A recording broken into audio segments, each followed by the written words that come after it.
Sugar patients chapati రోటీ కాకుండా సంతృప్తిగా rice కూడా తినవచ్చు. Doctor rice, sugar free rice, doctor rice, diabetic rice, sugar పెన్సని బియ్యం, డాక్టర్ రైస్. తిరుపతి రూరల్ మండలం దుర్గా సముద్రంలో మనం ఉన్నాం. అయితే ఈ గ్రామంలో ఒక వ్యక్తి సిలిండర్ బయట పెట్టి పేల్చేస్తానంటూ కూడా భయాందోళన గురి చేసినటువంటి పరిస్థితి.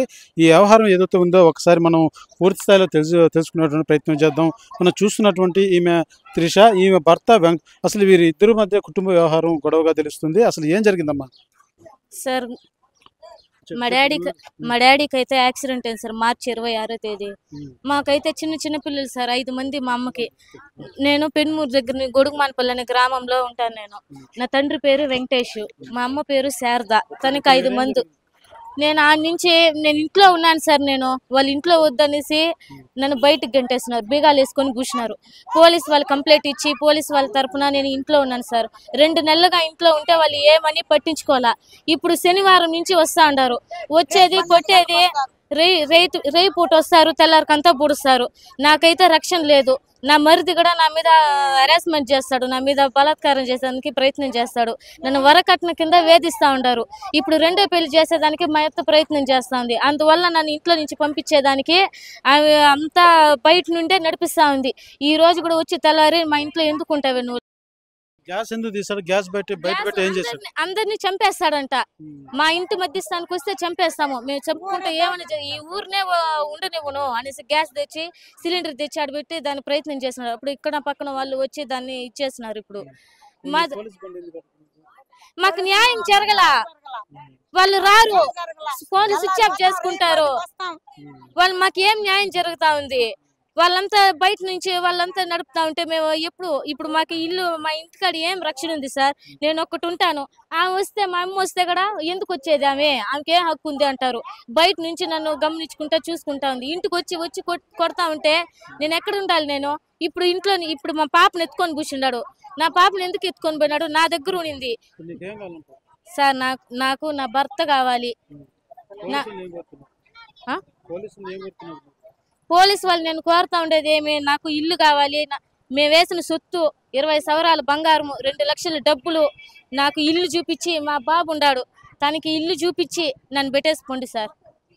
అది నాకు కావాలి. ముఖ్యంగా తన భర్త తనకు ఏం కావాలన్నా కూడా మొత్తం మా కుటుంబం అంతా కూడా సహాయం చేసింది. డబ్బుల పరంగా అన్ని రకాలుగా కూడా నేను సహాయం చేసామంటూ కూడా బాధితురాలు తెలియజేస్తున్నటువంటి పరిస్థితి. అయితే మనం ఒకసారి చూస్తున్న ఏదైతే పోలీసు వెహికల్ ఇక్కడికి రావడం జరిగింది. అయితే పోలీసు వెహికల్ పూర్తిగా గ్రామస్తులంతా కూడా మాకు న్యాయం చేసేంత వరకు కూడా మీరు వెళ్ళడానికి వీలు లేదు, మాకు న్యాయం చేయాలంటూ కూడా గ్రామస్తులంతా కూడా నిలదీసినటువంటి పరిస్థితి నెలకొందని చెప్పి ఒకసారి మనం చూడొచ్చు. వెహికల్స్ కూడా పోకుండా రాళ్ళు అడ్డంగా పెట్టారు. అదేవిధంగా కారు వెనక కావచ్చు, వెళ్ళేటువంటి మార్గం ముందు కావచ్చు, పూర్తి స్థాయిలో అయితే ఆ యొక్క వెహికల్ పోనీయకుండా అయితే గ్రామస్తులంతా కూడా రాళ్ళు పెట్టి మాకు న్యాయం చేసి నాకే వెళ్ళాలి, అతను ఈ రకంగా గ్యాస్ బయట పెట్టి మేము పేల్చేస్తాం, ఊరంతా కాల్ చేస్తాను అనేసి ఈ రకంగా వ్యవహరించేటువంటి ఆ వ్యక్తి మాటలు నమ్మి పోలీసులు ఇక్కడికి వచ్చారే కానీ మాకు అన్యాయం జరిగినటువంటి బాధితురాలకి న్యాయం చేసేందుకు పోలీసులు రాలేదంటూ కూడా స్థానికులంతా కూడా తెలియజేస్తున్నటువంటి పరిస్థితి మనం చూస్తున్నాం.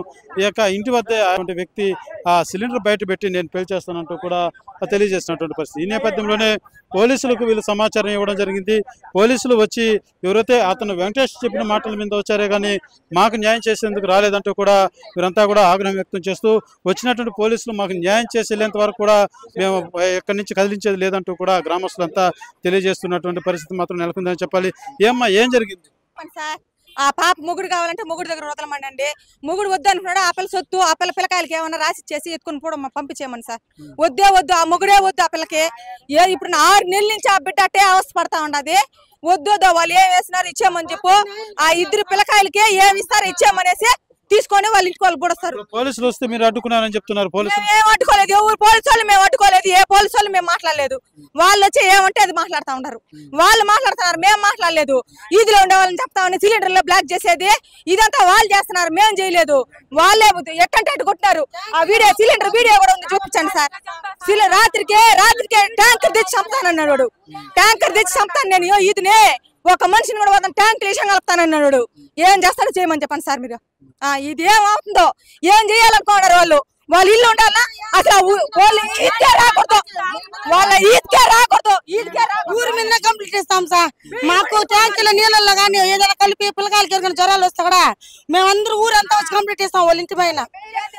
పోలీసులు చెప్పారు ఈ మాట చెప్పారు. చెప్పినాం సార్, పోలీసు వాళ్ళు కూడా చెప్పినాం సార్. మేము ఈ మాట పోలీసు వాళ్ళు కూడా చెప్పినాం సార్. పోలీసు వాళ్ళు కూడా ఇప్పుడు పోలీసు వాళ్ళు లేదు, మాకు ఇప్పుడు మీటింగ్లు జరుగుతా ఉండదు, సీఎం మీటింగ్. ఇప్పుడు మేమేం చేయలేము, స్టేషన్ కాడకు రండి అందరూ ఆడ మాట్లాడదాం అంటా ఉన్నారు సార్. స్టేషన్ కాడకు పోయి 2 సార్లు స్టేషన్ కాడ పోయినా న్యాయం జరగలేదు మాకు. అందుకే ఇప్పుడు ఊరు మధ్యస్థంలో కూర్చున్నాము మేము. పోలీసు వాళ్ళు నిలబెట్టినాము, ఈ వాళ్ళు ఇక్కడికి రావాలి సార్.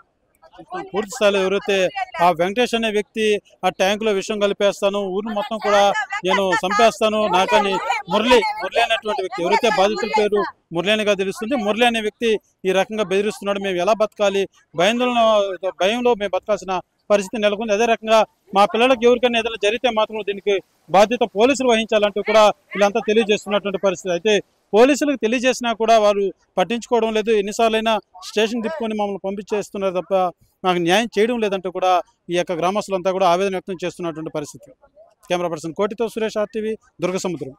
తెలుగులో ఫాస్టెస్ట్ న్యూస్ ఇప్పుడు కొత్త అవతారంలో 5 సెకండ్లోనే పూర్తి వార్తా సమాచారం మీ చేతిలో. సోషల్ మీడియా ట్రెండ్స్ మీ కళ్ళ ముందుకే live TV and voice search options తో ఇప్పుడే డౌన్లోడ్ చేయండి. యాప్ లింక్ డిస్క్రిప్షన్లో ఉంది.